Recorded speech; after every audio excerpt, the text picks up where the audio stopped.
Bismillahirrahmanirrahim. Assalamu alaikum. Dear students, we have already held our QA session the other day on Wednesday. From that session, I got an idea of how much you are understanding my lectures and my things. And I also got some wonderful questions from you, where you asked me to explain some things further, where you asked me about some certain concepts.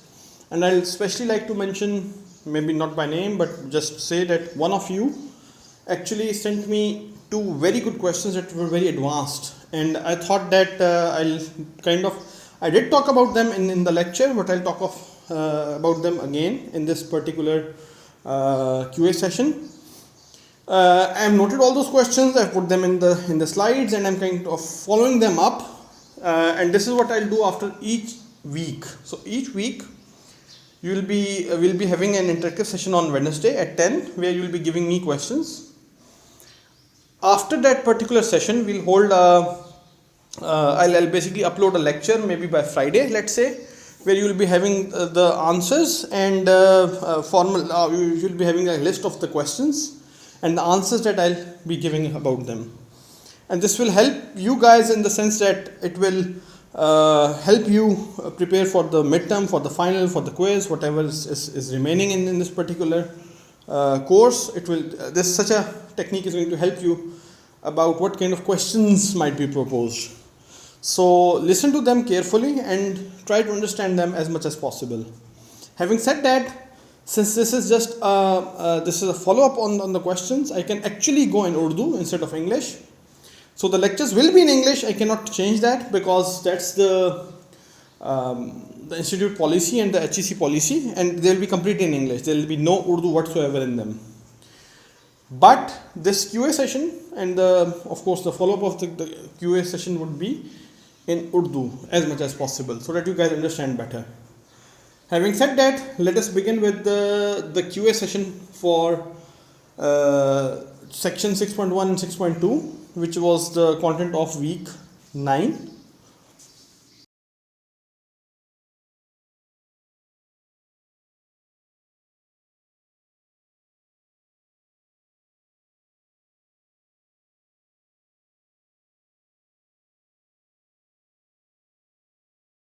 Okay, so let me start with the agenda for this QA session for section 6.1 and 6.2. I basically got 5 questions from you, and I'll be taking each of them one by one. And that's the agenda for this particular QA session. So I'll be explaining them one by one to you. The first question is, what is Minimax algorithm? आप में से किसी ने ये पूछा था कि Minimax algorithm को explain करें और इसकी जो है वो basically pseudo code और एक example के साथ शायद इसको समझा दें. So that's the first item in the agenda.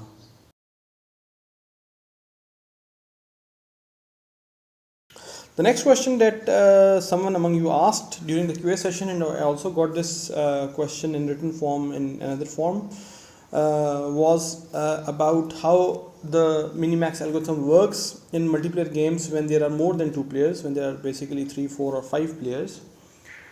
तो ये सवाल जो है ये कंसर्न कर रहा है मल्टीप्लेयर गेम्स और उसमें मिनीमैक्स एल्गोरिथम की एप्लीकेशन इन पर्टिकुलर जब 3 या 3 से ज़्यादा प्लेयर्स हों. तो ये दूसरा सवाल है, इसको हम देखेंगे.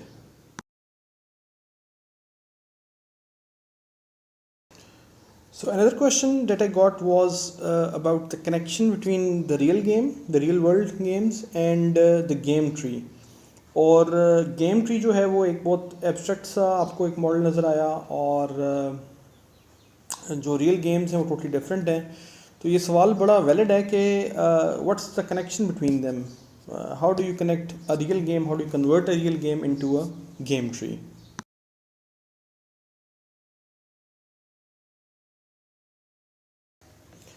क्वेश्चन नंबर 3 ही का एक पार्ट क्वेश्चन नंबर 4 बनता है, which is basically saying that how do we convert a specific position in a game. आपको एक बोर्ड पे एक पोजीशन बनी हुई है and you want to convert that into a node value और let's say a game tree. उससे game tree कैसे जनरेट करना है, and what's the reasoning behind that particular moves.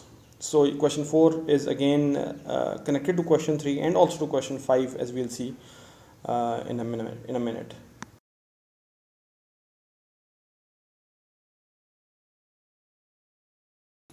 So एक बहुत वैलिड क्वेश्चन जो इसी से रिलेटेड है क्वेश्चन 3 और 4 से, वो ये है कि जो टर्मिनल वैल्यूज़ हैं ये कहाँ से आती हैं। यानी गेम ट्री में आप देखते हैं ना कि टर्मिनल नोड्स के ऊपर कुछ वैल्यूज़ लिखी होती हैं, तो वैल्यूज़ क्या रिप्रेजेंट कर रही हैं और कहाँ से आ रही हैं। सो this is again a very good question which asks for more in-depth searching and in particular more in-depth concepts for this particular lecture.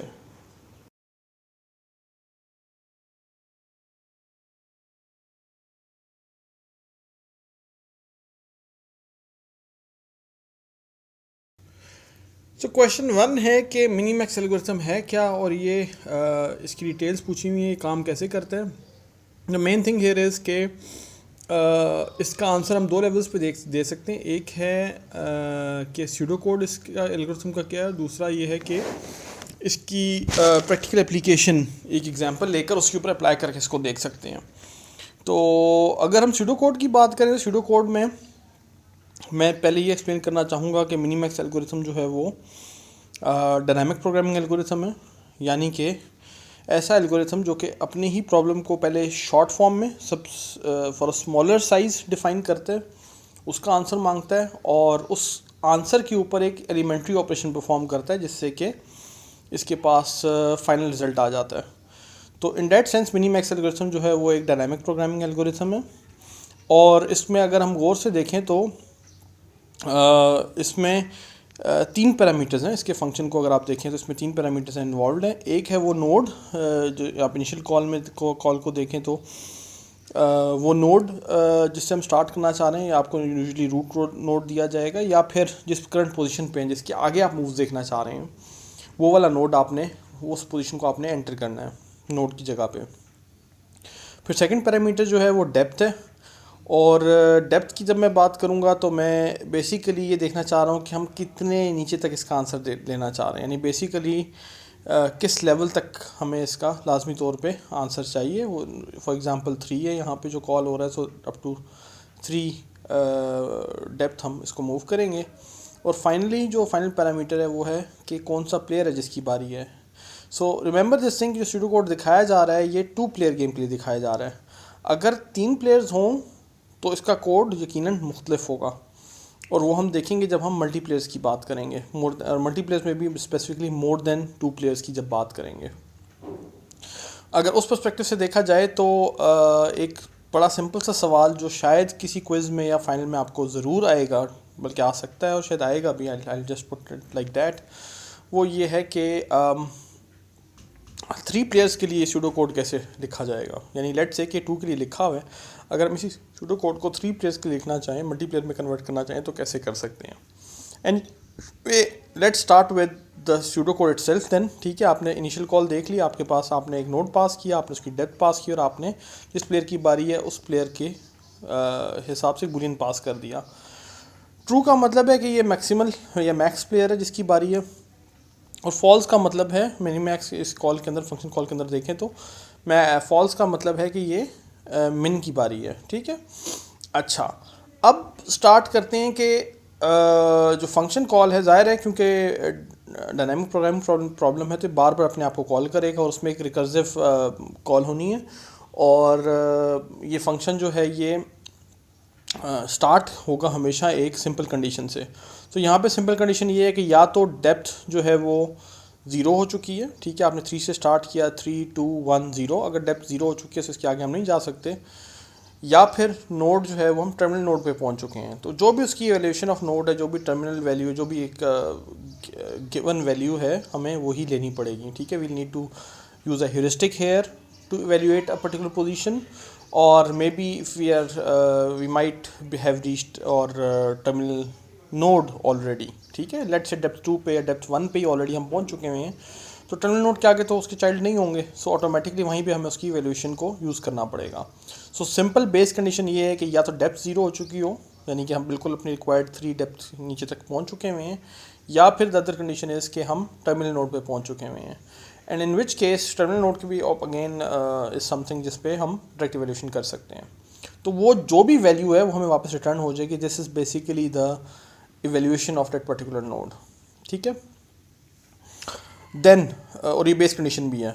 अच्छा, अगर बेस कंडीशन ट्रू नहीं है, if it the depth is not zero as well as the node is not a terminal node, then what we are going to do in that case will check कि किस player की बारी है. अगर max की बारी है तो लाइन्स 6 to 10 विल रन, और अगर जो है मिन की बारी है तो then lines 13 to 17 will run. ठीक है. अच्छा, अब देखते हैं कि ये रन कैसे करेगा. आपने ये नोट करना है कि क्योंकि 2 प्लेयर गेम है तो हर एक प्लेयर के बाद दूसरे प्लेयर की बारी होती है. सो ऑटोमेटिकली जब मैक्स की बारी होगी तो मैक्स अपनी बारी कंप्लीट करने के लिए पहले पूछेगा, प्रॉब्लम को सिंप्लीफाई करेगा, और बारी जो है वो किसको देगा, बारी वो हमेशा पहले मिन को देगा. मिन से पूछेगा कि गिव मी योर एस्टीमेट. ठीक है, फॉर ईच नोड, और उस नोड को वो उस एस्टीमेट को यूज़ करते हुए वो उनमें से मैक्सिमम को चूज़ करेगा. ये मैक्स की चॉइस है. अच्छा, और जब मिन के पास बारी होगी तो मिन इसके ऑपोजिट करेगा. मिन पहले मैक्स से पूछेगा कि मुझे अपने निचले नोड सारों की वैल्यूएशन दो, and then after I get that evaluation I choose the minimum out of your evaluation. So code इसका बहुत सिंपल है. What we do is let's think कि मैक्स की बारी है और मैक्स क्या कर रहा है. मैक्स ये कर रहा है कि सबसे पहले आपने आपको सबसे lowest value, minimum value which is -∞, वहाँ से स्टार्ट कर रहा है. That's its evaluation. उसके बाद जितने चिल्ड्रन मौजूद हैं, हर चाइल्ड के लिए अलहदा से ये कहता है कि मिन से कहता है कि what is your estimate for this node. तो मिन को बारी पास कर रहा है, इसीलिए आप देख रहे हैं कि मिनी मैक्स को कॉल कर रहा है, उसमें फॉल्स के साथ पास कर रहा है. डेप्थ को भी एक नंबर कम करता जा रहा है, और जो चाइल्ड है वो उसको एज ए नोड पास कर रहा है. जो रिज़ल्ट है वो जो मिनी मैक्स यानी जो मिन जो रिज़ल्ट पास करेगा वो एक्चुअली उसको एज ईवा में स्टोर करेगा. And then it is just going to compare कि इसके पास मैक्स ईवा क्या था, और उसके साथ ईवा को कंपेयर करते दोनों में से मैक्सिमम को ले लेगा, उसको स्टोर करेगा मैक्स ईवा में. एंड फाइनली जब तमाम चिल्ड्रन के लिए ऐसा हो जाएगा तो फिर एक वैल्यू रिटर्न करेगा विच is basically the final value, the max Eva value. अगर आप इसी कोड को मिन के लिए देखें, जो मिन के लिए अप्लाई करना है, जब तो मिन ने क्या करना है, मिन ने सिंपली ये करना है कि it has to start with the highest possible value which is positive infinity. Then for each child जो उसके अंडर लाई कर रहा है वो यही काम क्या करेगा, वो डेप्थ को एक और डिक्रीमेंट करेगा और बारी पास कर देगा मैक्सिमाइज़र को ट्रू के साथ. अच्छा, अगर या तो डेप्थ रीच हो जाए या फिर टर्मिनल नोड आ जाए तो ऑटोमेटिकली ये मैक्स और मिन को प्ले ही नहीं होंगे. It will automatically be the base condition, जिससे कि फाइनल वैल्यू रिटर्न हो जाएगी. अदरवाइज़ ज़ाहिर है कि मैक्स या मिन अपनी इवैल्यूएशन देंगे, और उस इवैल्यूएशन की बुनियाद पे आप इस केस में, मिन के केस में, आप दोनों की मिनिमम वैल्यू चूज़ कर लेंगे. And finally return at minimum value. तो मिन मिनिमम वैल्यू रिटर्न कर रहा है, मैक्स मैक्सिमम वैल्यू रिटर्न कर रहा है. ठीक है, और दोनों बारी बारी खेलते जाएंगे यहाँ तक कि बेस कंडीशन मीट नहीं हो जाती. So the code is really simple. Again if you just look at it, it is absolutely clear. लेकिन मैंने बहरहाल इसको थोड़ी और डेप्थ में एक्सप्लेन कर दिया है. I hope the pseudo code is clear to you now. अच्छा, एक और चीज़ जो आप लोगों ने याद रखनी है वो ये रखनी है कि ये ट्रेस बैक भी कर रहा है. मतलब जिस तरह के टिपिकल आपने देखा था डायनामिक प्रोग्रामिंग एल्गोरिथम्स में, उसमें ट्रेस बैक का मैकेनिज्म होता है. तो ये भी याद रखना है कि मिनी मैक्स एल्गोरिथम सिर्फ प्लानिंग एल्गोरिथम है. We are just planning, we are not actually doing anything. हम असल में गेम नहीं खेल रहे हैं, हम सिर्फ प्लान करें करंट स्टेट से हमारे पास बेस्ट मूव्स कौन सी आ रही हैं. और दूसरी अजम्पशन यहाँ पे ऑफ कोर्स मैं आपको बता चुका हुआ हूँ कि वी आर एज्यूमिंग कि दूसरा भी ऑप्टिमल खेलेगा. इसलिए देखें तो मिन जो है वो basically the minimal value, the least value choose करेगा, और मैक्स जो है वो हमेशा द मैक्सिमम वैल्यू चूज़ करेगा. ठीक है, तो and this is kind of proven here. इस कोड में आपको नज़र आ रहा है कि मिन जो है वो सबसे लोएस्ट यूटिलिटी वैल्यू ही चूज़ कर रहा है. ठीक है, तो वो लाजमी तौर पे आपको बिल्कुल अपोजिट एक्ट कर रहा है. तो ये जहन में भी रखने की ज़रूरत है कि जो मिन है और मैक्स हैं ये ऑप्टिमली प्ले कर रहे हैं, और जो प्रोग्राम है वो एक्चुअली क्या करता है, वो प्रॉब्लम को फर्दर डाउन द लिस्ट पास करता जाता है, और फाइनली वो फिर ट्रेस बैक के थ्रू वापस मूव करते हुए उसको उन वैल्यूज़ को इवेल्युएट करता जाता है. मसला अगर मैक्स की बारी देखें तो मैक्स ये कर रहा है कि अपने तमाम चाइल्ड नोड के लिए वो मिन से पहले वैल्यू मांग रहा है. सो वो वैल्यूज़ हैं नहीं उसके पास, इट इज़ आस्किंग देम. जब वो वैल्यूज़ फिल हो जाएंगी तो then it can move a step ahead and calculate its value for the particular node. और जाहिर है कि अगर मैक्स ने मिन को कॉल किया, मिन वापस मैक्स को कॉल कर रहा है, तो ये अगर आप देखें तो एक पूरा जो है वो रिकर्सिव कॉल बन रही है, एक ट्रेस बन रहा है, और फिर फाइनली जब ये वैल्यूज़ फिल होंगी ट्रेस बैक में, जब वैल्यूज़ वापस आना शुरू होंगी, जब बेस कंडीशन मीट होगी, वहाँ से जो वैल्यूज़ आएंगी उसके मुताबिक ये फिल होते हुए it's going to kind of go recursively and give you the result. तो again this is something I wanted to emphasize के this is just a planning phase, the game is not really played. It is just stating कि current state के ऊपर, current node के ऊपर, how good are you, how good is state if everyone plays optimally. इसीलिए इसको mini max कहा जाता है.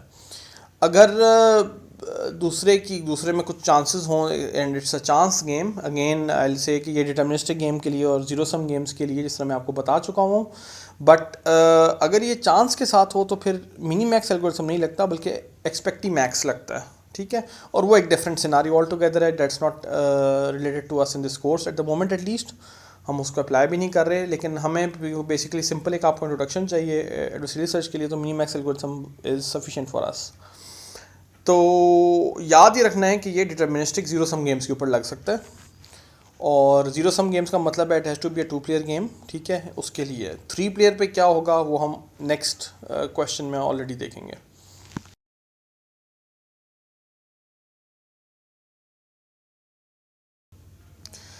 सो अभी जो एग्जांपल देखिए हमने सूडो कोड देखा था.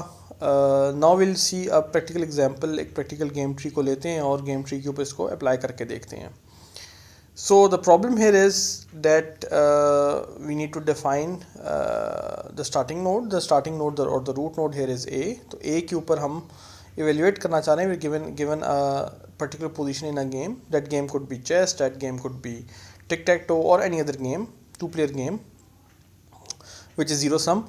और उसमें मैक्स की बारी है. So we have to maximize our utility. तो यहाँ पे हमारा मेन एम जो है वो यूटिलिटी को मैक्सिमाइज़ करने का है. ठीक है, अगर मिन से स्टार्ट कर रहे थे तो हमारा मेन एम होता कि what would be the minimum value that we can get given the particular situation and return of min. अच्छा, अगर मैक्स की बारी है और वो मैक्सिमाइज कर रहा है नोड ए पे, so automatically what it is going to do is it needs depth until it will go. And हमने यहाँ पे एज्यूम किया कि डेप्थ जो है वो 3 है. So with depth 3 the answer is going to be that max calls min to give its value of B and C. B और सी में से जो भी वैल्यूज़ आएंगी उसमें से मैक्सिमम को चूज़ कर लेगा. Min will use max again to calculate the values for B and for C. B के लिए वो क्या करेगा, डी और ई की वैल्यू मांगेगा मैक्स से. उन दोनों डी और ई में जो भी वैल्यूज़ आएंगी उनमें से मिनिमम वैल्यू को चूज़ कर लेगा for the value of B. Similarly min जो है वो सी के लिए एफ और जी के को मैक्स से कहेगा कि एफ और जी के लिए वैल्यूज़ बताओ, ताकि मैं उन दोनों में से अगेन मिनिमम को चूज़ कर लूँ सी के लिए. अच्छा, मैक्स ने डी को कैलकुलेट करने के लिए एच और आई की वैल्यूज़ चाहिए उसको. ई के लिए उसको जे और के की वैल्यूज़ चाहिए. एफ के लिए उसको एल और एम की वैल्यू चाहिए. और जी के लिए एन और ओ की वैल्यू चाहिए. सो this is the game tree. Depend करता है गेम के ऊपर कि क्या बनेगा, लेकिन in this scenario let us assume कि इस तरह से गेम ट्री ये बन रहा है. हैविंग सेड दैट, अब गेम ट्री हमारा रेडी है. H I J K L M N and O nodes are basically terminal nodes. Terminal nodes के ऊपर जो है हमें कुछ यूटिलिटी वैल्यूज़ चाहिए होती हैं. तो नेचुरली अब टिल दिस सिनारियो यहाँ तक आपको नज़र आ रहा है हमें यहाँ पे यूटिलिटी वैल्यूज़ गिवन नहीं है. टर्मिनल नोड पे हम पहुँच चुके हुए हैं. तो here we'll need to go and look at the mini max algorithm again. जहाँ पे आपको नज़र आएगा कि द बेस कंडीशन इज़ कि जब डेप्थ जो आपकी 3 है यहाँ पे पहुँच चुकी हुई है, विच इज़ बेसिकली अगर आप 3 से स्टार्ट करें, if I label A as 3, then B and C are 2, D, E, F and G are 1, and finally H, I, J, K, L, M, N, O are basically at depth 0. तो आप depth 0 पे पहुंच चुके हुए हैं. And these are terminal nodes as well. तो यहाँ पे आपको ऑटोमेटिकली एक यूटिलिटी वैल्यूज़ चाहिए. In this particular scenario let us suppose that we are given. Usually आपको ये गिवन नहीं होती, आपने खुद कैलकुलेट करनी होती है, but let us suppose that they are given over here and will use them as they are. Okay, तो टर्मिनल वैल्यूज़ जब हमें गिवन है, ठीक है, टर्मिनल वैल्यूज़ यहाँ पे आपको नज़र आ रही हैं कि -1, 4, 2, 6, -3, -5, 0 और 7 है डिफरेंट नोड्स के लिए. और ये हम देखेंगे बेसिकली ह्यूरिस्टिक वैल्यूज़ होती हैं, ह्यूरिस्टिक से आती हैं. I take them like that. हम एज्यूम कर रहे हैं कि हमें ये मिल गई हुई हैं. ओके, अगर ये मिल गई हुई हैं, सो नेक्स्ट स्टेप अब हमें ये करना है कि इन ह्यूरिस्टिक वैल्यूज़ को, इन टर्मिनल वैल्यूज़, टर्मिनल नोड की वैल्यूज़ को यूज़ करते हुए हमने डी ई एफ और जी की वैल्यूज़ चूज़ करनी है, और मैक्स की बारी है, so will do it step by step, ठीक है। First thing that we need to do is for D I need the values of H and I which is -1 and 4। -1 और 4 में मैक्सिमम, क्योंकि मैक्स की बारी है तो मैक्सिमम वैल्यू चूज़ करनी है। Max value between -1 and 4 is 4, तो डी की वैल्यू ऑटोमेटिकली 4 होनी चाहिए। ई के लिए जो वैल्यू है it is going to max between 2 and 6 which is basically going to be 6, ठीक है, तो ई की वैल्यू 6 आनी चाहिए। एफ़ के लिए it's a comparison between -3 and -5, दोनों नेगेटिव हैं, तो दोनों में जो स्मॉलर नेगेटिव है हम उसको चूज़ करेंगे विच इज़ बेसिकली -3, और एफ़ की वैल्यू इज़ हेंस -3। इसी तरह जी के लिए अगर आप देखें तो 0 7 में से जो मैक्स वैल्यू है which is 7 will be chosen, क्योंकि मैक्स की बारी है। तो ये ध्यान में रखते हुए I think the answers for D E F and G should be 4 6 -3 and 7। और जैसा कि हम देख सकते हैं मैक्स की जो वैल्यूज चूज़ हुई हैं वो बिल्कुल 4 6 -3 और 7 ही हैं। फिर अब मिन की बारी है, so min is now going to choose the minimum value for B and the minimum value for C. The minimum value for B the options are to choose either 4 और 6। 4 और 6 में मिनिमम वैल्यू 4 है, so for B I think it is got to choose 4। For C -3 और 7 में comparison है, सो -3 और 7 में the minimum value is -3, so C के लिए वो -3 को चूज़ करेगा। तो और solution here expected solution is I think 4 and -3 for B and C. और जैसा कि हम देख सकते हैं कि it has come out to be 4 and -3 for the min for the values for the nodes B and C. Then moving a step back again, max ने call किया था, मैक्स को अब बी और सी दोनों की वैल्यूज मिल चुकी हुई हैं, so it is just going to determine the maximum between 4 and -3 the values of B and C nodes, और दोनों में मैक्सिमम वैल्यू जो है वो 4 है, so it is going to choose 4 for the value of node A. And with that, क्योंकि हम सारी रिकर्जन पूरी करके we have basically completed the call from top to bottom and then the trace back from bottom back to up, हमारे पास final result आ चुका है node ए का। तो इस पर्टिकुलर पोजीशन पे जो नोड ए को रिप्रेजेंट कर रही थी, the best that we can expect to get, given कि दूसरा भी बिल्कुल ऑप्टिमल खेले, is going to be a value of 4। Terminal values पे आप देख सकते हैं there was a variety of options. There was an option to choose 7 as well, there was an option to choose -5 as well, and the minimax algorithm basically kind of gives you the optimal value given that the game is deterministic and zero sum, ठीक है। Chance वाली games के साथ ये नहीं हो सकता, ये भी एक क्वेश्चन था, and I think that gets answered here, number 1 and number 2। ये जो पूरा algorithm as you can see किसी एक को विन पे नहीं लेके जा रहा। अगर मैक्स की विन होती खाली तो I think 7 would have been the best value that would have been chosen, लेकिन वो इस तरह के क्राइटेरियाज जिसमें सिर्फ सिंगल प्लेयर हों, सिंगल चॉइसेस हों, वो हम ऑलरेडी देख चुके हैं ऑप्टिमल जो लोकल सर्च एल्गोरिथम्स से उनके अंदर। These are not local search algorithm, this is adversarial search जिसमें ओपोनेंट की भी खुद से है। तो naturally I think the choice would most probably remain between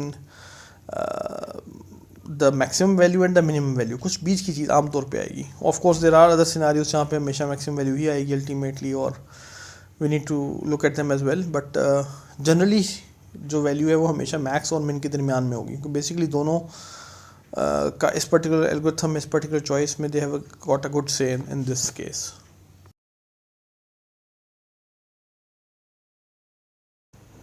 okay, so the question here is कि ऑप्टिमल डिसीजंस जो है मल्टीप्लेयर गेम्स में कैसे लिए जाएंगे, and here I need to really emphasise this is not a 2 player game any more, this is basically a game जिसमें 2 से ज़्यादा प्लेयर हैं। मल्टीप्लेयर में 2 भी आ जाते हैं, but the special emphasis here is that यहाँ पे 3 या 3 से ज़्यादा लोग हैं। सो उस केस में मल्टीप्लेयर गेम्स कैसे काम करेंगी, और स्पेसिफिकली उसमें मिन मैक्स कैसे अप्लाई हो सकता है। तो उसका सिंपल आंसर ये है कि mini max algorithm as on its own as it is apply नहीं हो सकता है 3 या 3 से ज़्यादा प्लेयर्स हों। You will have to tweak it a bit. और ट्वीकिंग कैसे होगी? ट्वीकिंग ऐसे होगी, मिनी मैक्स का जो आइडिया है वो ये है कि आपने अपनी यूटिलिटी को मैक्सिमाइज़ करना है, और ज़ीरो सम गेम्स में automatically it would transcend to, जब अपनी यूटिलिटी को मैक्सिमाइज़ करते हैं तो दूसरे की यूटिलिटी को मिनिमाइज़ कर रहे होते हैं। बट जब 3 प्लेयर हो जाएं तो you need more than 2 functions, more than 2 operate functions, और ऐसा एग्जिस्ट नहीं करते। यानी आप यहाँ मिन मैक्स कर सकते हैं, ठीक है, नंबर लाइन पे आप एक ऑपरेट डायरेक्शन में खींच सकते हैं, but beyond that it's almost impossible. तो मिनीमैक्स में जब उसको आप मॉडिफाई करेंगे तो द सिंपल मॉडिफिकेशन इज़ के instead of having one utility function for each, basically for one utility function for all players, you convert it into one utility function for each player, यानी हर player का अपना अपना utility function हो जाएगा, ठीक है। जो आपने मिनीमैक्स एल्गोरिथम अभी तक देखा है, the main theme was one utility function for all players. उसी यूटिलिटी को या आप मिनिमाइज़ कर रहे हैं या मैक्सिमाइज़ कर रहे हैं, ठीक है।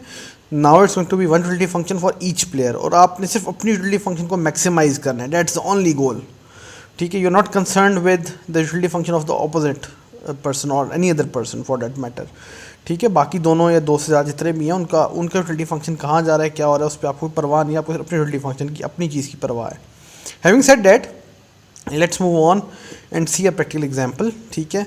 So suppose that you have got 3 players game, player A is calculating like in Minimax, ठीक है। तो प्लेयर ने कैलकुलेट करना है, प्लेयर ए कैलकुलेट करने के लिए ही नीड्स 2 वैल्यूज़ जो कि प्लेयर बी चूज़ करेगा, ठीक है। और अगेन जो दोनों वैल्यूज़ हैं वो प्लेयर सी चूज़ करके बताएगा, और जो प्लेयर सी है he has got basically choice, अगर उसने जो फर्स्ट ग्रीन, जो फर्स्ट लेफ्ट पे ग्रीन है, इसको इसकी वैल्यू बतानी है, it needs 2 values from player A. Similarly उसने जो सेकंड ग्रीन बॉक्स है उसकी अगर वैल्यू बतानी, it needs 2 orange values from player A.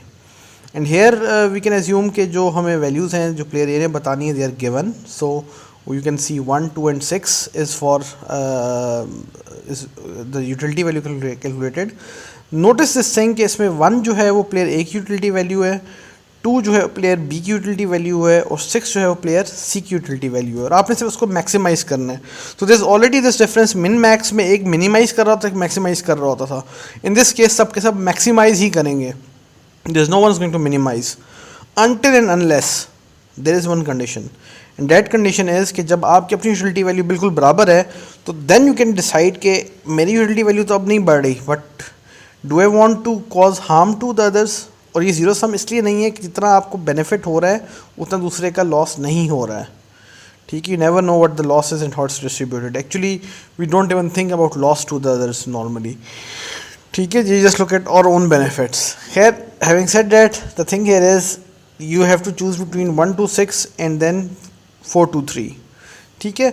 1 to 3 और 4 to 3 में से you choose, player C is choosing, player C will only look at his utility value which is 6 and 3, और 6 और 3 में जो बड़ी वैल्यू है उसने चूज़ करके उस लेफ्ट मोस्ट ग्रीन नोड की वैल्यू सेट कर देनी है, which is of course in this case is 6, तो वो 1 to 6 चूज़ करेगा, and here it is 1 to 6 that he chooses. Similarly बाकी दोनों को देख लेते हैं। 6, 1, 2 में चॉइस है और 7, 4, 1 में चॉइस है। तो 6, 1, 2 और 7, 4, 1 में automatically the choice is between 2 and 1। 2 और 1 में बड़ी वैल्यू क्या है, 2 है, so automatically the value chosen would be 6, 1, 2, ठीक है। अच्छा, देन मूविंग अप अगेन, इसके बाद प्लेयर सी के बाद प्लेयर बी की बारी है, where he can choose a blue node. तो 1 to 6 और 6, 1, 2 में is going to make a choice between 2 and 1, ठीक है, क्योंकि basically it is going to look at the second version, second node, second utility value, और second utility value में उसको जो वैल्यू मिल रही है 2 और 1 में कंपैरिजन है, so it has to be 1 to 6 from player B. That is exactly the case. अच्छा, अब प्लेयर ए को कैलकुलेट करने के लिए एक ट्री उसने एवेल्यूएट कर लिया, it needs to evaluate the other side of the tree as well, and then again player B has to get the value for the blue which is then divided into, it needs 2 values from player C which on its own requires 4 values from player A, ठीक है, 2 to decide the one green and the other 2 to decide the other green, ठीक है। Okay, having said that, अब ये utility values again इसकी देख लेते हैं। 5, 1, 1 और 1, 5, 2 में कंपैरिजन है, प्लेयर सी ने चूज़ करना है, so it's going to look at the third utility value and comparison between 1 and 2। 1 और 2 में 2 बड़ा है, तो it's going to choose 1, 5, 2 for this node precisely. Similarly 7, 7, 1 and 5, 4, 5 में चॉइस है, the choice is between the third utility value which is 1 and 5। 1 and 5 में 5 बड़ा है, so the choice automatically is 5, 4, 5 for this node। अच्छा, अब 152 और 545 में choice B ने करनी है, so look at the second, 5 और 4 में कंपैरिजन है, the bigger value is 5, so B chooses 152 for its node value. अब हमारे पास इंफॉर्मेशन कंप्लीट है and we can back track and compute the value of this node for player A, the root node, and in this case the comparison is between 126 and 152, or simply speaking it's a comparison between 1 and 1. दोनों बराबर हैं, दोनों में से कोई भी choose हो सकते हैं. In this scenario this is where you feel के overall benefit देना है या लॉस करना है, क्या करना है. One simple way would be कि आप बेसिकली बाकी दोनों का सम निकाल लो, फॉर एग्जांपल 6 + 2 एंड 5 + 2, और जिसमें से सम कम आ रहा है, overall you choose that one, क्योंकि आपकी अपनी यूटिलिटी वैल्यू तो बराबर है, you not going to improve anyway. ठीक है. अच्छा, having said that there may be other scenarios as well, you feel that player B is very strong for example, तो फिर प्लेयर बी को आप मैक्सिमम लॉस करना चाहोगे regardless of से प्लेयर सी को कितना फ़ायदा हो रहा है, तो that could be one strategy as well. Anyway वो सारी स्ट्रेटजीज अपनी जगह पे हैं, they are basically unannounced alliance as I call them, but otherwise the simple way is के आपकी अपनी यूटिलिटी वैल्यू अगर बराबर है, choose any one of them, that could also work fine. In this case we have chosen 1 to 6 and that is how this whole algorithm is going to run. Notice करने वाली बात ये है कि ये मिनी मैक्स ही है, except that in mini max there was one utility value जिसको कि आप, because there could be two opposite functions min and max जो ये कर सकते थे. जब आप दो से ज़्यादा फंक्शंस में जाते हैं ना, तो वो तीन ऑपोजिट वाले फंक्शंस की कोई कॉन्सेप्ट नहीं है. And then in that case we automatically have to somehow either just have a single utility for each player instead of having a single utility for all players. तो difference इतना ही है, single utility for all players या both players था mini max में for 2 players, और more than 2 हो जाएँ तो single utility value for each player हो जाएगा. तो ये लाइन आपने याद रखनी है, single for each and single for all. ठीक है, and that's going to solve your problem here. So this is the whole how optimal decisions can be made in multiplayer games. And multiplayer games की मैं जब बात कर रहा हूँ तो I need to say this is for 3 or more persons, not for 2. 2 के लिए mini max is ideal, it works absolutely fine. सिर्फ उसकी जो प्रॉब्लम है वो थोड़ा सा उसका कॉम्प्लेक्सिटी का इशू है, but that we'll see in the next lectures. Alpha beta pruning जब आएगी, that can be dealt with equally well. So I hope this is concept of making optimal decisions for multiplayer games is clear to you guys. और जिसने मुझसे question पूछा था, it's at least I did answer them out in quite a lot of detail, but this is going to help further about the explanation with slide, क्योंकि ये है तो this is going to help you out. अच्छा, अब जो question 3, 4 and 5 हैं, they are all related to the I think the same question कि real games के अंदर, यानी हमने जो देखा अभी तक मिनी मैक्स देखा, उसमें हमने बहुत सा थ्योरेटिकल देखा है, और एक जेन्युइन क्वेश्चन इसमें ये बनता है कि रियल गेम्स में ये किस तरीके से अप्लाई होती हैं, इनका क्या जो है वो स्ट्रक्चर होता है और किस तरह से कन्वर्जन हो सकती है. भाई basically let's take a game of tic tac toe, और टिक टैक टो में आपका नेचुरली क्वेश्चन ये होगा कि जी टिक टैक टो का क्या ताल्लुक है मिनी मैक्स ट्री के साथ या गेम ट्री के साथ. तो that is a valid question, या किसी भी गेम का टिक टैक टोस के साथ उसकी एग्जांपल लेके सॉल्व करेंगे, but can work with chess, it can work with draught, it can work with Scrabble और एनी अदर डिटर्मिनिस्टिक गेम. तो स्क्रैबल क्या डिटर्मिनिस्टिक नहीं है unfortunately, but let's say the other games that are deterministic are kind of, उनमें हम भी देख सकते हैं कि ये किस तरह से अप्लाई होगा. और उसमें ज़ाहिर है फिर if you ask that question, तो उसमें there is more depth involved. Depth इस सेंस में यहाँ पे आ जाएगी कि आपकी टर्मिनल वैल्यूज़ जो हैं वो कहाँ से आ रही हैं. मतलब गेम से ज़ाहिर है इफ़ आई एम सेइंग कि टिक टैक टो से रिलेट कर रहा है, तो then you automatically ask me कि आपकी टर्मिनल वैल्यूज़ कहाँ से आ रही हैं. And then the second question would be कि अच्छा टर्मिनल वैल्यूज़ अगर आ रही हैं, ठीक है, somehow they are coming, तो आपको ज़ाहिर है I will be converting each position into a node, let's say root node, and उसके साथ ट्री जनरेशन का भी एक मैकेनिज़्म होगा जो डिफ़ाइन होगा. तो वो मैकेनिज़्म या कन्वर्जन जो है वो कैसे होगी, ठीक है, एक पोजीशन के लिए भी और फिर ऑटोमेटिकली उसकी नेक्स्ट मूव्स और उसके साथ साथ जो ट्री बनेगा उसके लिए भी. तो ये सारे क्वेश्चन जो है मैं मोर और लेस इकट्ठे ग्रुप करके यहीं पे आंसर कर रहा हूँ, and I try to answer it like a single question, ठीक है, उसमें आप देखते जाइएगा, एक एग्जांपल के साथ हम उसको सॉल्व करते जाएंगे.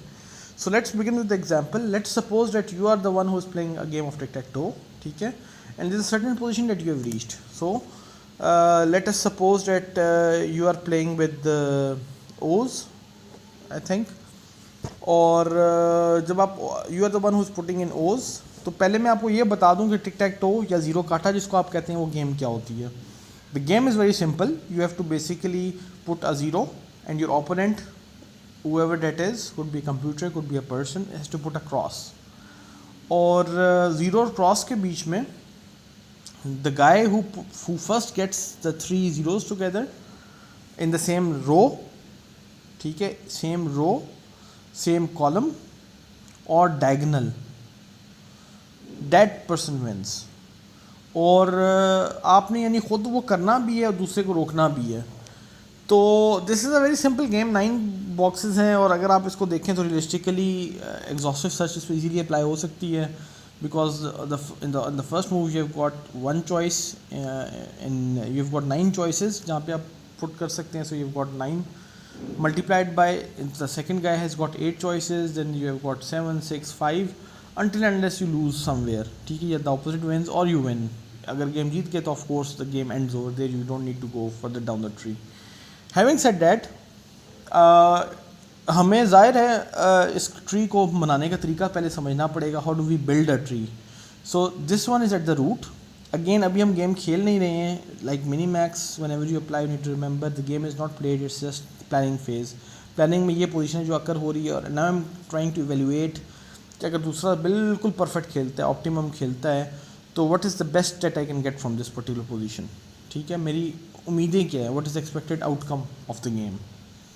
अगेन अगर एजम्पशन है कि दूसरा भी बेस्ट खेलता है, दूसरा बुरा खेलेगा तो naturally either I am going to win और I am going to draw. अगर वर्स्ट केस में let's say I was going to lose, जो बेस्ट एक्सपेक्टेशन थी, दूसरा बिल्कुल ऑप्टिमल खेलता है, मैं जीत ही ना सकता, तो देन आई थिंक अगर दूसरा जो है वो गलती करेगा, I might take advantage of it, I might get some advantage.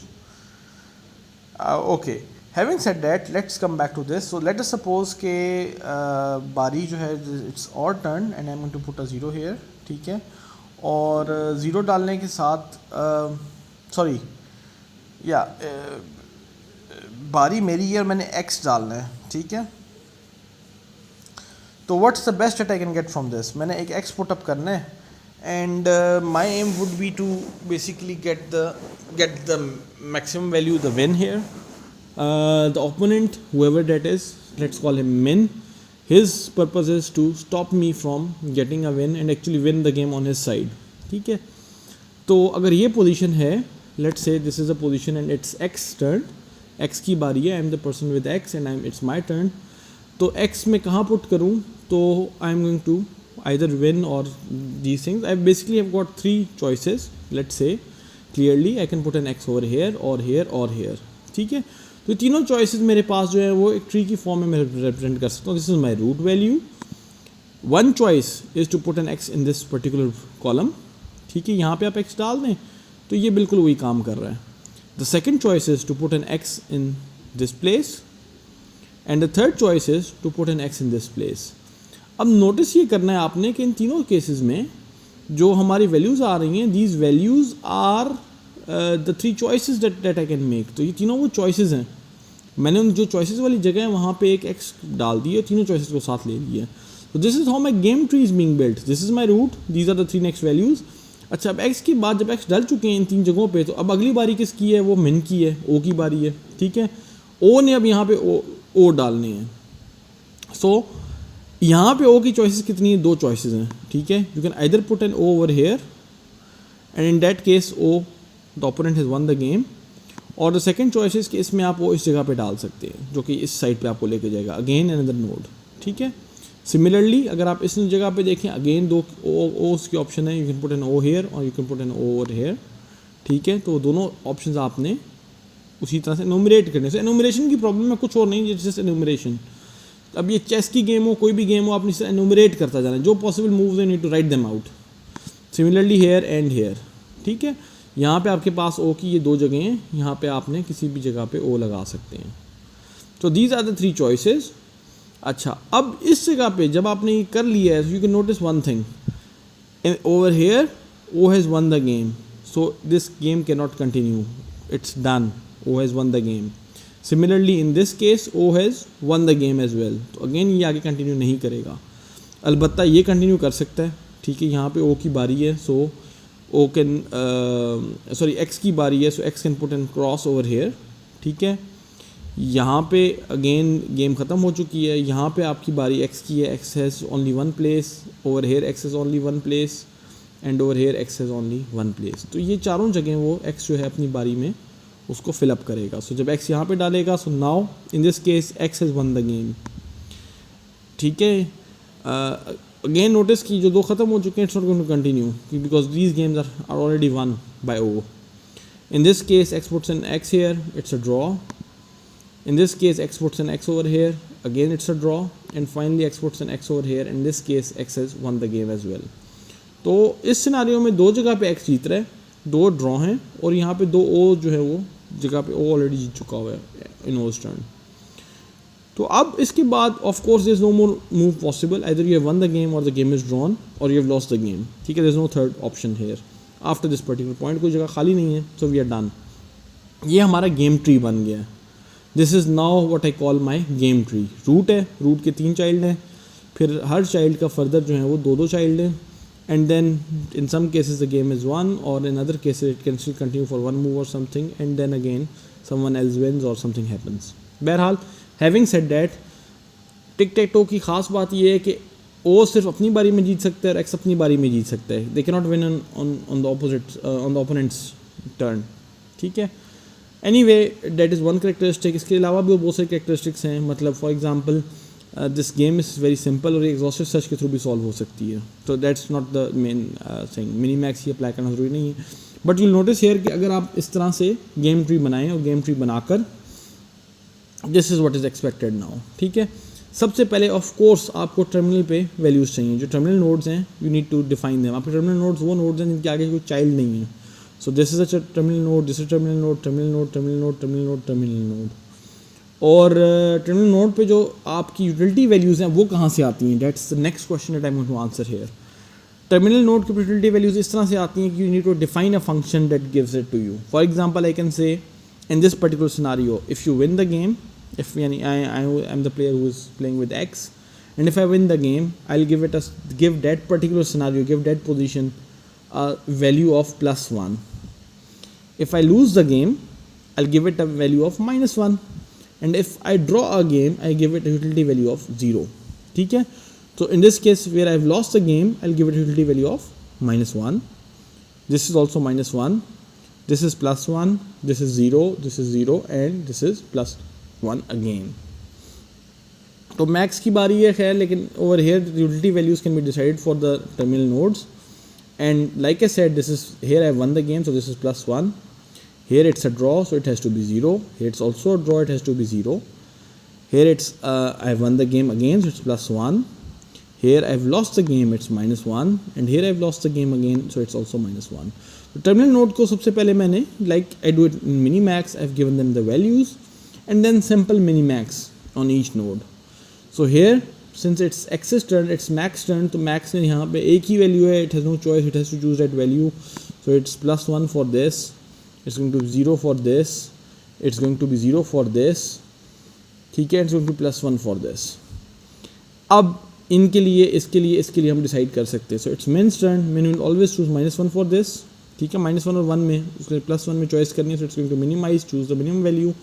-1 is going to be its choice, ठीक है. In this case again the choice is between -1 and 0, so -1 is the minimum value, choose -1. क्योंकि यहाँ पे simple words में optimal move क्या है यहाँ पे कि यहाँ पे 0 लगाओ. यहाँ पे 0 लगाने का फ़ायदा नहीं, यहाँ पे लगाएं आप गेम जीत रहे हैं. सिमिलरली 0 इधर लगाने का फ़ायदा, यहाँ पे लगाएं आप गेम जीत रहे हैं. तो वो मिन की बारी है, मिन यहीं पे 0 लगाएगा, गलती नहीं करेगा, it will make the optimum move. अच्छा, यहाँ पे it's a choice between a draw and a win for X. तो ज़ाहिर है उसने ड्रॉ को चूज़ करना है. It will put a 0 over hair. यहाँ पे नीचे वाले में कभी भी 0 नहीं लगाएगा. A good player knows this thing, और ऑप्टिमल मूव भी यही है. So automatically man is going to choose a 0 over here, and that would actually mean कि यहाँ पे optimally if a choice is between 0 and +1 is going to choose 0, and similarly you can see here the -1 यहाँ पे choose किया गया और यहाँ पे फिर 0 चूज़ किया गया. Okay, now it's X's turn, it's Mac's turn. He can put an X over here, over here, over here, ठीक है. But now it knows this thing कि अगर उसने X जो है वो इधर डाला तो it's going to lose the game. अगर उसने X इधर डाला even then it's going to lose the game. अलबत्ता X अगर इस बॉक्स में आएगा तब वो गेम जीत जाएगा या तब वो गेम बेसिकली ड्रॉ कर सकता है. जीत तो नहीं जाएगा, गेम ड्रॉ कर सकता है या जीत भी सकता है पॉसिबली. लेकिन since the other guy is making optimal moves, the best we expect to happen is it will be a draw. So the choice is between -1 and 0. इनमें सबसे बड़ी वैल्यू जो 0 है, so it will choose this move and get a utility value of 0 over here. ठीक है. And with that ये पूरा algorithm जो है ये अपने इख्तिताम पे पहुंचता है. So notice this thing कि actually हमने कोई मूव की नहीं है. We have actually explored all the moves, but we have not made a single move. But we know now that in this particular situation, the best that we expect to happen, given that the other guy plays optimally, is we are going to get a draw. अगर हमने बुरा खेला, we can even lose the game. अगर opponent ने बुरा खेला, तो we may even win the game. But having said that, kindly notice कि mini max में we are always assuming that the other guy is going to play optimally. If he does not play optimally, we get some extra advantage. If he plays optimally, we get what is expected. और ये चीज़ आपने ध्यान में रखनी है अच्छी तरह से कि हमने एक एक्चुअल पोजीशन को उठाया, ठीक है, उस पोजीशन के साथ यूटिलिटी वैल्यूज़ को डिफ़ाइन किया, +1 -1 एंड 0, और उसके मुताबिक गेम ट्री को सिर्फ एक्सप्लोर किया, get all the possible options out and then explore. ठीक है. So this is what mini max algorithm does on a tic-tac-toe. Can you possibly apply it on chess? Definitely you can. लेकिन chess में moves इतनी ज़्यादा है कि ये करना बहुत मुश्किल हो जाएगा. ठीक है. चेस की इसीलिए जो है जब कॉम्प्लेक्सिटी की बात करते हैं गेम ट्री की, चेस की, तो it I think I have told you it is basically 10⁻150 somewhere in that range है. जो टोटल नंबर ऑफ एटम्स हैं यूनिवर्स में, दे आर 10⁻80. अब आप इससे अंदाज़ा लगा लो कि दुनिया में जितने एटम्स हैं उससे ज़्यादा जो है वो पॉसिबली चेस की मूव्स हैं. और गो इससे भी ज़्यादा कॉम्प्लेक्स है. गो के अंदर जो 10⁻230 उसकी कॉम्प्लेक्सिटी है. That is what I keep saying. अलबत्ता यहाँ पे हमने ये देख लिया है कि अगर केस सिंपल और टिक-टैक-टो का केस है तो you can actually apply this whole scenario, build up the game tree and work it out. तो जो पॉसिबल क्वेश्चंस मेरे जहन में आ रहे हैं जो इस सेक्शन में से बन सकते हैं, again this is just a loud thinking at the moment. हो सकता है क्वेश्चंस ना आए, हो सकता है यही आ जाए. We need to worry about them. One thing is कि आप लोग ऑलरेडी पढ़ चुके हैं मल्टीप्लेयर, जो 3 या 3 से ज़्यादा प्लेयर्स में मिनी मैक्स अप्लाई किया है आपने. तो I might ask you to code it for me. Let's say give you the pseudo code of 2 players and ask you कि इसको 3 players में कन्वर्ट करके दिखाएं. That could be one way. The other way could be I can basically give you some tree, maybe chess की का एक आध scenario, बहुत सिंपल वाला सिनारियो, या चेस तो नहीं आती होगी, टिक-टैक-टो तो सबको आती है. टिक-टैक-टो का एक सिनारियो दे दूँ, उसमें से कहूँ build me a game tree, I define utility functions for you and you basically solve it and tell me what's going to happen in दो सिनारियोज. तो इस तरह के कुछ क्वेश्चंस हैं जो सेक्शन 6.1 6.2 से आ सकते हैं पॉसिबली. 6.2 इज़ मोर हैवी, जो टेक्निकल है, तो 6.2 और 6.3 स्पेशली आप एक्सपेक्ट करें कि इसमें से ज़्यादा क्वेश्चंस आएंगे इन आइदर इन क्विज़ और इन फाइनल. तो that's all on these slides for on this particular QA session from my side. If you still have some more questions, I think now I'll convert them to comments, और वो comments जो है आप lecture के ऊपर देंगे, और इसी की जो I'll upload the video, उसकी वीडियो पे आप मुझे comments दें और उन comments को मैं ऐड इन करके उनको उधर ही आंसर कर दूँगा. ठीक है. So now it's all I'm not going to take any more questions on these directly, but of course जो आपको feedback है, आपके queries हैं, I'll put them up on in the comment section, और comment में उसको reply करता रहूँगा.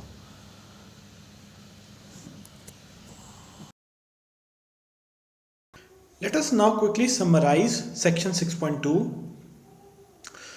Max must find a contingent strategy to know what it can expect at best to gain from a given position of a game without actually playing the game, and there's also a hidden assumption here that the opponent will play optimally and not make a mistake. So in this particular scenario, Max will try to find the best he can gain out of this particular situation. Then Minimax algorithm is typically used in many games in AI. So a lot of searching games that you see and where a computer is playing against you, it will basically be employing Minimax algorithm underneath. What do we mean by optimal move? An optimal move depends on the player which is trying to play it. An optimal move for the maximizer is basically going to find the maximum possible score from all the possible options that are in a game tree. If I'm talking about a game tree, then it's basically the children. From the children, you choose the maximum possible answer. That's the optimal move for the maximizer. On the other hand, the optimal move for minimizer will be the minimum possible score of all the possible children in the tree under the given node. Then Minimax algorithm is complete, optimal. It has a time complexity of big O of b to the power m, that is, it is exponential, where b is the branching factor and m is the basically the depth of search, and the space complexity is big O of b multiplied by m. So if you take the time complexity and space complexity, that is precisely the same as the depth first search algorithm. So most games are extremely complex and require extensive searching, which makes Minimax algorithm extremely inefficient, and basically in terms of calculation you have to use heuristics to cut off the tree at a particular depth or a depth limited search somehow, because the exponential time complexity makes it almost impossible to go beyond 8 or 10 depth in a reasonable space in a reasonable time. And another issue I think would be that in most games you actually want the player to have time constraints as well, and in that case, for example, let's say chess, you have a time constraint of 15 minutes per game or something like that. So it more or less a computer is supposed to make a decision in a relatively quick time, and if you have to perform such a big search, it would take it a lot more time to search the solution, and then it becomes impossible to use it for the given game.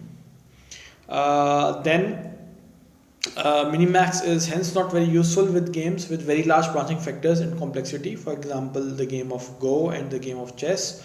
Minimax algorithm is not very useful directly, although people still use it, but then they need to have very smart heuristics to kind of estimate the goodness of a position, and maybe you just need to search maybe 12 plies or something, and then you need to come up with a possible heuristic value or a functional value or a fitness value, if you want to call it.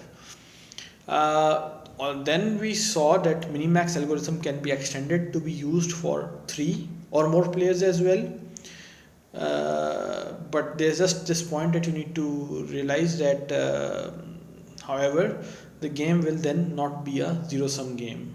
So then there has to be some kind of alliances or maybe favors that might need to be done at certain points. So with that, I think we are done with the section 6.2. I'll now translate all of this, the summary and the key points, into Urdu for my audience, which is basically the students of CS 352. अब हम इस section के अहम नुकात का बगौर मुतालिया करेंगे और देखेंगे कि इस सेक्शन में हमने क्या सीखा. सबसे पहले तो ये है कि जो हमने पहले देखा, गेम ट्री देखा, और गेम ट्री में हमने वैल्यूज़ देखी. उन वैल्यूज़ को फिल इन करने के लिए हम मैक्स और मिन दोनों के पास है, जो भी प्लेयर है जो इसको इवेल्युएट करना चाह रहा है, जो इस पोजीशन को चेक करना चाह रहा है, उसके पास एक ना कोई स्ट्रेटजी होनी चाहिए, कोई ना कोई एल्गोरिथम होना चाहिए, कोई ना कोई तरीका होना चाहिए, ताकि वो खेलने से पहले ही उसको मालूम हो कि वो एक जिस भी पोजीशन में है करंटली, ठीक है, उससे वो सबसे ज़्यादा, अगर दूसरा प्लेयर भी जो है वो बिल्कुल ज़बरदस्त खेले, परफेक्ट खेले, ठीक है, कोई गलती ना करे, तो वो इस सूरत हाल में वो क्या रिज़ल्ट एक्सपेक्ट कर सकता है, ठीक है। यानी अगर वो ख़ुद भी कोई गलती ना करे और दुश्मन भी कोई गलती ना करे, जो ओपोनेंट है वो भी कोई गलती ना करे, तो वो कितना अच्छा रिजल्ट ला सकता है, ठीक है। और ये काम ज़ाहिर है खेलने से पहले वो कर रहा है, तो this is in the planning phase. बाद में खेलेगा, उसको मालूम पहले से होगा कि वो क्या मैक्सिमम क्या एक्सपेक्ट कर सकता है, और उसमें अगर ओपोनेंट गलती कर जाता है तो ऑफ कोर्स उसका रिजल्ट उससे बेहतर ही आएगा। और ये बात आपको अच्छी तरह समझ होनी चाहिए कि अगर ओपोनेंट गलती करेगा तो वो रिजल्ट उसका उससे जो एक्सपेक्टेड रिजल्ट है उससे ज़्यादा बेहतर हो जाएगा। अच्छा, फिर हम बात करते हैं कि मिनी मैक्स एल्गोरिथम जो है वो एक एल्गोरिथम है जो कि एक्चुअली एक, जो मैंने आपको इससे पहले जिक्र किया कि एक स्ट्रेटजी है। स्ट्रेटजी का नाम है मिनी मैक्स एल्गोरिथम, जो कि आम तौर पे बहुत ज़्यादा गेम्स में एआई में इस्तेमाल हो रही हैं। अच्छा, इससे पहले हमने जिक्र किया था कि ऑप्टिमल मूव, यानी कि ओपोनेंट गलती नहीं कर रहा, ऑप्टिमली खेल रहा है। तो ऑप्टिमल मूव का मतलब क्या? ऑप्टिमल मूव का मतलब ये है कि basically depending on the player, ठीक है, इसके मतलब मुख्तलिफ हो सकते हैं। मसला अगर मैक्सिमाइज़र के सेंस में सोचा जाए तो मैक्सिमाइज़र की नज़र में ऑप्टिमल मूव वो होगी जो कि उसके तमाम पॉसिबल मूव्स में से, तमाम चांसेस में से वो वाली मूव ले जिससे कि उसको सबसे ज़्यादा स्कोर मिले, ठीक है। जबकि अगर मिनिमाइज़र के नुक्ता निगाह से देखा जाए तो उसमें मिनिमाइज़र हमेशा उस तरफ जाने को प्रेफर करेगा जिसमें कि स्कोर मिनिमल हो। यानी कि बेसिकली अगर हम एक नोड पे हैं और उस नोड पे हमने चूज़ करना है फ्रॉम द चिल्ड्रन, तो ऑप्टिमल मूव डिपेंड करेगी कि चूज़ कौन कर रहा है। अगर मैक्सिमाइज़र को चूज़ करने दिया जाए तो उन चिल्ड्रन में से उस चाइल्ड को चूज़ करेगा, उस पाथ को चूज़ करेगा जिससे कि स्कोर मैक्सिमल हो रहा होता है। जबकि अगर मिनिमाइज़र को चूज़ करने दिया जाए तो मिनिमाइज़र उनमें सबसे कम स्कोर वाले चाइल्ड को चूज़ करेगा और उस पाथ को लेगा। अच्छा, अगर हम मिनी मैक्स एल्गोरिथम की प्रॉपर्टीज़ की बात करें तो मिनी मैक्स एल्गोरिथम जो है वो कंप्लीट है, यानी कि बेसिकली अगर सोल्यूशन एग्जिस्ट करता है, मिनी मैक्स एल्गोरिथम गारंटी करता है कि वो सोल्यूशन ढूंढ के देगा। मिनी मैक्स एल्गोरिथम जो है वो ऑप्टिमल है। ऑप्टिमल का मतलब यहाँ पे ये है कि अगर एक से ज़्यादा सोल्यूशन एग्जिस्ट करते हैं तो आपको सबसे करीब वाला सबसे बेहतरीन सोल्यूशन वो ढूंढ के देगा। अलबत्ता इसकी खूबियाँ हैं, कंप्लीटनेस है, ऑप्टिमल है, ऑफ कोर्स की खूबियाँ, लेकिन फिर इसकी बुराइयाँ हैं। बुराइयाँ इसकी ये हैं कि इसकी जो टाइम कॉम्प्लेक्सिटी है वो एक्सपोनेंशियल है, big O of b to the power m है, और जो स्पेस कॉम्प्लेक्सिटी है वो big O of b multiplied by m है। और अगर आपको याद हो तो ये दोनों जो बल्कि चारों प्रॉपर्टीज़ जो हैं, चारों तो नहीं कह रही, जो टाइम कॉम्प्लेक्सिटी और स्पेस कॉम्प्लेक्सिटी की प्रॉब्लम है, इनकी जो ये प्रॉपर्टीज़ हैं ये बिल्कुल वही हैं जो कि डेप्थ फर्स्ट सर्च एल्गोरिथम की भी थी। अच्छा, फिर हम बात करते हैं कि मोस्ट गेम्स आर अब अगर हम गेम्स की बात करें तो गेम्स की टाइम कॉम्प्लेक्सिटी हमने देखी थोड़ी सी, और टाइम कॉम्प्लेक्सिटी का मसला ये है कि नंबर ऑफ़ स्टेप्स को अगर देखा जाए गेम्स के तो ज़्यादातर गेम्स जो हैं वो बहुत ज़्यादा कॉम्प्लेक्स हैं। उनकी जो है 10⁻50, 10⁻100 और इससे भी ज़्यादा जो है उसके नंबर ऑफ़ नोड्स हैं जिनको एक्सप्लोर करना पड़ता है। और इसके मतलब ये है कि हमें जो है वो इंतहा दर्जे की ज़्यादा आपको सर्चिंग परफॉर्म करनी पड़ेगी। और क्योंकि ऑलरेडी हमने देखा कि जो हमारा मिनी मैक्स एल्गोरिथम है उसकी कॉम्प्लेक्सिटी एक्सपोनेंशियल है, तो इसका मतलब ये है कि मिन मैक्स एल्गोरिथम जो है वो ज़्यादातर केसेस में इस्तेमाल नहीं हो सकता या बहुत इनएफिशिएंट होगा। तो तरीक़ाकार उसका ये होता है कि आप डेप्थ लिमिटेड सर्च करते हैं, और डेप्थ लिमिटेड सर्च के साथ एक ख़ास डेप्थ नॉर्मली 10, 8 या 12 मैक्सिमम की जा सकती है इस डेप्थ तक। उस डेप्थ में आप जो हैं वो जाते हैं और उस जगह पे जाके there is a heuristic to kind of approximate the goodness, यानी कि आपने एक हेरिस्टिक का इस्तेमाल करना है जो कि आपको उस लीफ नोड की जो 12वें डेप्थ पे हैं उसको लीफ बना देगा और उस पर एक आपको एक वैल्यू दे देगा जो कि उस स्टेट की गुडनेस बता रही होगी, ठीक है। अच्छा, फिर इसके बाद जो मिनी मैक्स एल्गोरिथम है इसी लिमिटेशन की वजह से, इसी कॉम्प्लेक्सिटी की वजह से, उस ख़ास तौर पे इसका हेरिस्टिक डिफ़ाइन करना या फिटनेस फंक्शन डिफ़ाइन करना जो है वो बड़ा मुश्किल काम है। तो आम तौर पे गेम्स में बहुत ज़्यादा हद तक इस्तेमाल नहीं हो सकता, ख़ास तौर पे वो वाली गेम्स में जिनमें बहुत ज़्यादा बड़ा ब्रांचिंग फैक्टर हो और उसकी कॉम्प्लेक्सिटी भी बहुत ज़्यादा हो। मसलन गो और चेस की इस तरह हमने बात की, उसकी कॉम्प्लेक्सिटी बहुत ज़्यादा है, तो उन गेम्स में मिनी मैक्स एल्गोरिथम का इस्तेमाल होना मुश्किल है। अच्छा, फिर हमने एक और चीज़ देखी कि मिनी मैक्स एल्गोरिथम जो है वो एक्सटेंड किया जा सकता है। अगर हमने तो 2 प्लेयर्स के लिए देखा इसमें और उसकी एग्जांपल देखी, लेकिन इसको बआसानी हम 2 से ज़्यादा प्लेयर्स के लिए भी इस्तेमाल कर सकते हैं, तो 3 या 3 से ज़्यादा के लिए भी किया जाएगा। अलबत्ता ये बात याद रखने वाली है कि जब 2 प्लेयर्स थे तो ये ज़ीरो सम गेम थी, यानी एक की जीत दूसरे की हार थी, दूसरे की जीत पहले की हार थी। एक का नफ़ा दूसरे का नुकसान, दूसरे का नफ़ा पहले का नुकसान। लेकिन मसला ये है कि जब 3 या 3 से ज़्यादा प्लेयर हो जाएंगे तो ऑटोमेटिकली उसमें नफ़ा नुकसान नहीं होगा, उसमें सिर्फ अपना अपना नफ़ा देखना है। तो it will not be a zero sum game, जो कि हमने इससे पहले देखा था, ज़ीरो सम गेम का जिक्र किया था। तो ये ज़ीरो सम गेम नहीं होगी, यानी कि मुमकिन है कि एक से ज़्यादा प्लेयर्स जो हैं वो आपस में मिल के अलायंसेस बना लें for let's say against a very strong person. दूसरा एक तीसरा ओपोनेंट है जो बहुत स्ट्रॉन्ग है, उसके अगेंस्ट बाकी दोनों मिल के जम के खेलें, ठीक है। तो इसमें ज़ीरो सम नहीं होगा, दूसरे को नुकसान नहीं पहुंचाएंगे, वो गालिबन पहले को नुकसान पहुंचाने की कोशिश करेंगे। इसके साथ ही ये सेक्शन जो है वो इख्तिताम पजीर हुआ। मैं उम्मीद करता हूँ कि आपको ये सारी बातें समझ आई होंगी। अगेन शुरू में हमने सारा कुछ इंग्लिश में रखा है, लेकिन आखिर में मैंने आपको समरी या की पॉइंट जो हैं वो उर्दू में बता दिए हैं। इसी तरह जो बीच में एल्गोरिथम एक्सप्लेन किया हुआ है वो उर्दू में किया हुआ है। लेकिन मैं एक्सपेक्ट ये करता हूँ कि आप एग्ज़ाम में इंग्लिश में ही लिखेंगे और आपको ये सारी बातें समझ आई हैं। इसके अलावा मैंने रिकमेंडेड रीडिंग्स दी हुई हैं जो कि लेक्चर वीडियो में भी हैं, और I will also put them in the bio of the uploaded video, ठीक है, ताकि आप लोग उसको आराम से देख सकें। ज़रूर जाके देखिएगा, उसको पढ़ने की कोशिश करिएगा, उससे आपके इल्म में मज़ीद इजाफ़ा होगा।